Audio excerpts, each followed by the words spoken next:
என்னங்க T20 format கிரிக்கெட்ல விராட் கோலி இப்படி ஆடிக்கிட்டு இருக்காரு, ஸ்ட்ரைக் ரேட்டை பாருங்க பயங்கர மோசமா இருக்கு அப்படின்ற மாதிரி பல்வேறு முன்னாள் வீரர்களும் பல ரசிகர்களுமே விமர்சனம் பண்ணிக்கிட்டு இருந்தாங்க the king Virat Koliya.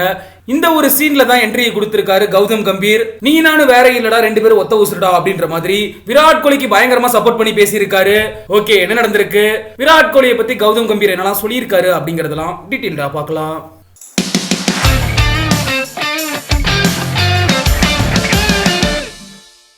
2024 IPL தொடர்ல ஆர்சிபி வெர்சஸ் கேகேஆர் மேட்ச் அப்ப விராட் கோலியும் கௌதம் கம்பீரும் கட்டி அணைச்சிக்கிட்டாங்க.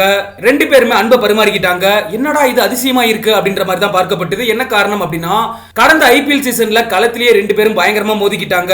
ஆனா இந்த ஆண்டு ஐபிஎல் தொடர்ல ரெண்டு பேருமே நட்பா பழகிக்கிட்டு இருக்காங்க. இது இந்திய ரசிகர்களுக்கு இடையே வரவேற்பு பெற்றிருந்தது.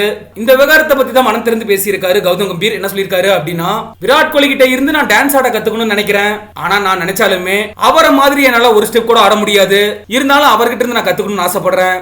அண்மையில நாங்க நட்பு பாராட்டியப்ப விராட் கோலி என்கிட்ட சொன்னது சரிதான்.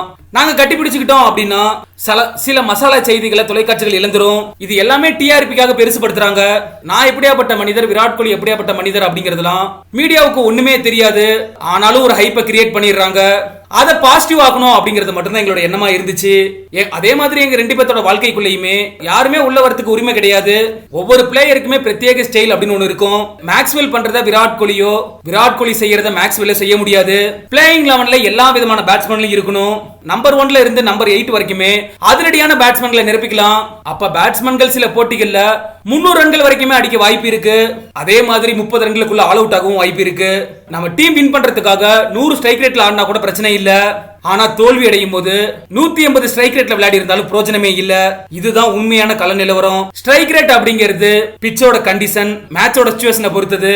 அதனால ஸ்ட்ரைக் ரேட் அப்படிங்கறத கடந்து வெற்றி தான் எப்பவுமே முக்கியமான ஒண்ணு அப்படின்னு சொல்லி விராட் கோலிக்கு ஆதரவு கொடுத்து பேசியிருக்காரு கௌதம் கம்பீர்.